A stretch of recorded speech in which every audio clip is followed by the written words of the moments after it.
It's right now my great privilege and honor to introduce you to Teri Bossetti. Hello, how are you? It's nice to be here. Welcome to the studio. Thank you. It's so nice to have you. Oh, it's great to have you in with us. You find this okay? No problem. Yeah, it's right on Washington Street. How tough can that be, right? Not at all. You are an author, a writer. Right. And is it something that you've always done? Did you always keep kind of a journal going and stuff? Always, since I was able to write. Oh, that's great. Okay. You know, and I knew that I wanted to be a writer, but it didn't fall into place till after I had my son and decided I could work at home, and that makes it easy. Took it from there, right? You think it would be easy. You think. It's not always easy, but... Well, that's great. And is this your first work here? That's my first book. I've been a freelance reporter for 20 years. Memories As of my Maverick. mother would call me, the 20-year overnight success. And I wanted to write this book for a very long time. And, you know, when I read Angela's Ashes, I thought, you know what, I could do that there too. It is. That's great. Is this you on the cover? That's me. What a cutie pie. That's great. And what it says, you can see it there. It's growing up poor and Catholic in East Boston. You're not alone. You're not alone in that aspect. Some of the memoirs and stuff, was it from journaling that you were able to draw a lot of the work from? That, and I just have a fantastic memory about my childhood for whatever reason. And I just think it's a story that needs to be told because so many people have talked about different projects in different parts of the city, but no one's really written about East Boston. And there's a lot of stories to come out of there. East Boston is a fabulous part of this city.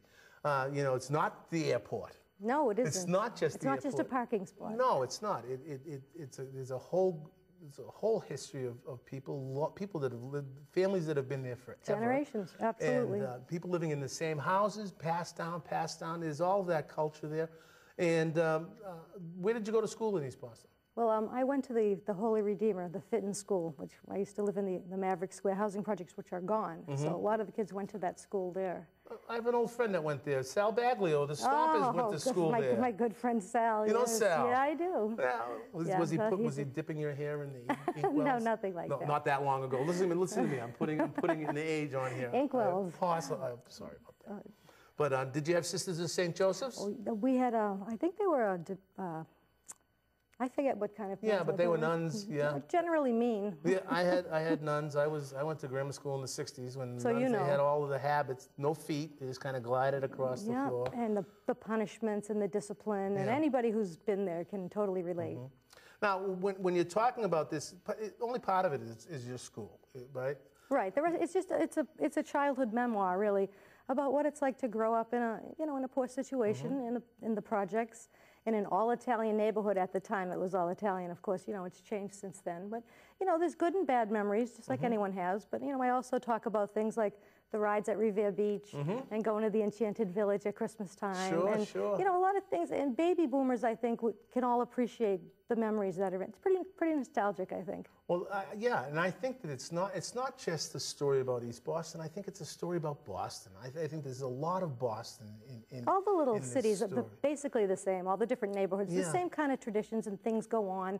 But I mean, even in other parts of the country, if you grow up in the city, you can relate. Sure, and in the time span that we're talking about, you went through the busing, you went through all of that, the growth of the airport. So there's all of that kind of insider information. They took away Wood Island Park. Yeah. Yeah, all of that.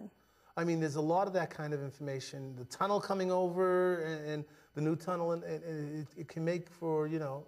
Just everyday survival. I mean, when you're growing up in the projects, you know, it's about struggling and every day trying to make things work. Yeah. Why write the book? It's just something I've wanted to do since I was old enough to write. I just think it's a good story, and it's just something I wanted to share. You've always wanted to be published? Yes. Now, let's talk a couple of minutes about that whole publishing procedure. The typed sheets in the manila envelopes, they go out. Hundreds of them. And it comes back with that. You'd think they'd change the letter, but it seems like the letter's always the same. It's a form letter. It's a form letter, and it comes back, and what's that? Well, that's got to be discouraging. It is. I've had other ideas for books, but this was the one I really wanted to push. And I have just stacks of rejection letters. And then finally I did get in with one agent who ended up going out of business. and then one publisher, and then another publisher. And when the economy turned around, they both just went under. And I said, I'm going to do it myself. Yeah. So you publish this yourself? Did it myself. That is fabulous. What's that procedure like? What do you got to do? It's easier than people think. I mean, if you have someone that can kind of edit your work and do things like that, and you know, as you can see, I got people to say nice things about me on the back of the book, and that's always important. It is. It's the first part of the book I go to. Absolutely. You know, so and you go to Create Space, and it's really they walk you through it step by step. So I mean, I had nothing to lose.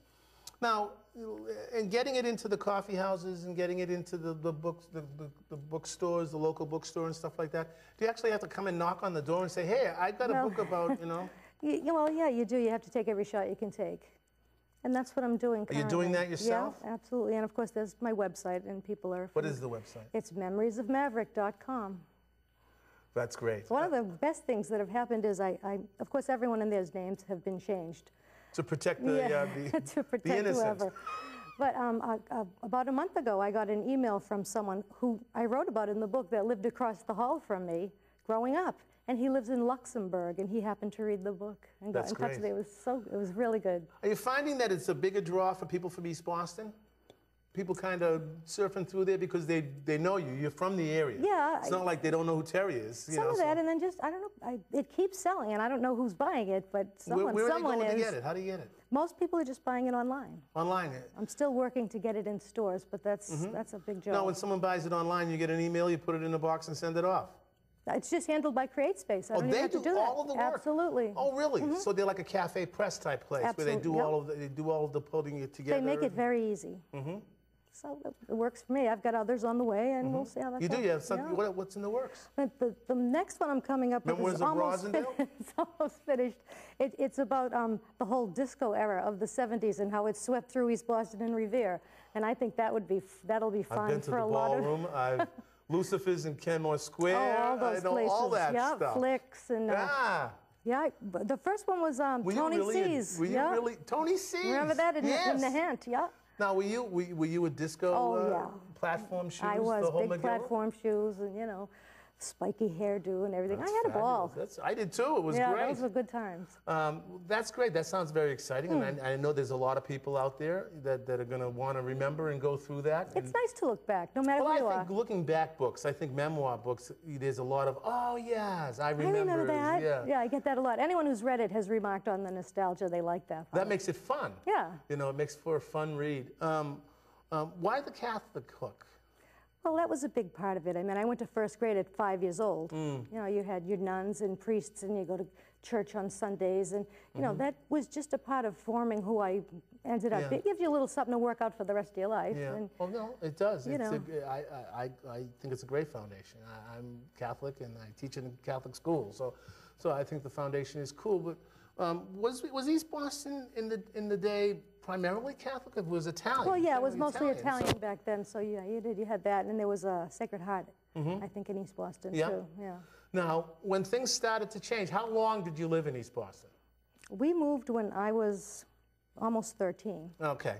So, okay, so your formative years, as a kid, you who I am there. Comes from East Boston, basically, I think. Right.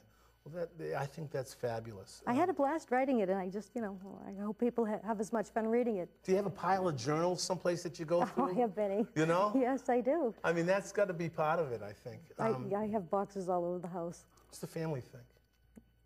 They like it. So far, Are there any secrets in here? Is there a page I should go to? No. Is Sal's name in here somewhere? No, Sal's not in there. But no, even my mother liked it, so that was huge. I think that is important. Yes, it is. The family gets When the Italian mother likes it, you're okay. Absolutely. Now, where are you now? I live in Franklin. Franklin, Mass. Beautiful out there. Well, you know, it's a nice little suburban town. Well, it is. It's not East Boston. No. I mean, it's not just sidewalks and houses. They don't say curtains, they say window treatments. Do they really? Yes, indeed. We'll make a play date for the children. Oh, boy. Yeah. My family's been in the same house since the early 30s, and it's just been, and I know what that handing down thing. It's wonderful, and it only seems to exist in the city that I can see. Right. The person I know the best from East Boston is Sal, and we've played over at the coffee house over on Border Street, which was always sure, someplace yeah. that we'd go and we'd play and stuff. He was playing music in 6th grade. He was Yeah. amazing. Oh, no. Yeah. You can tell. There are musicians and then there are musicians. He's There's very the cats that are dedicated. born that way. He writes a song every single day. Oh, I have no doubt about it. Yeah, he's Yeah, very he's a good talented. guy. He's been right here. In Oh, this, no in this kidding. Studio, Yeah, he's a good guy. performing live. He's a lot of fun. But the thing that whenever I talk to Sal, there's always an East Boston reference. I know, it is. There's always my mom. His family's still there, Yes, so yeah, they he are. goes back. And there's always, whenever we're in that, if we were in that near area, there had to be a stop. You know, A bakery yeah, or yeah, I know what you mean. or the home. Yep, all know? his relatives are there. Yeah. Terry, That's thank you nice. very much. This is very, very exciting. And now the website again is Memoirs of Maverick. Memories of Maverick.com. Memories of Maverick.com. When you decided, one more thing, when you decided to do it on your own, after the agent went under, after the publishing house went under and stuff like that, was it scary? A little bit, but when you look at a big box of rejection notices, there's nothing really scarier than that. You've been So beat you're up sick enough. of swim time, right? Well, you know, I think that's great and it's fabulous, and I want to read it. I want to learn more about East Boston. great, I think you'll enjoy it. I'm sure that I will. I want to thank you very much for coming. Thank you for having me. It was a pleasure. And when the disco comes, I want you back. Okay. Even if we're just in the process, because now you're not waiting, you're not sending out manila envelopes. No, when it's done, I'm it's going done. for it. It's Right. ready to go. Oh, come on, we'll dance a few steps. We'll see what I'll happens. put on some of my old shirts, is what I'll do. That'd be great with the big collars. big Yeah, collars. the Mr. T starter kit. Absolutely. Yeah, absolutely. That'd be I'll good. pick my hair out. That sounds fun. Terry, thank you for being Thank here. you. It's a great it was a pleasure treat. having you, and let's make sure that we get you back here, find out how the book's going. What are they Okay. saying? They're saying that people are getting it, huh? They're buying it. People, That's yeah, great. it's selling, so Congratulations. someone's buying it. Congratulations. Thank That's you. fabulous. Thank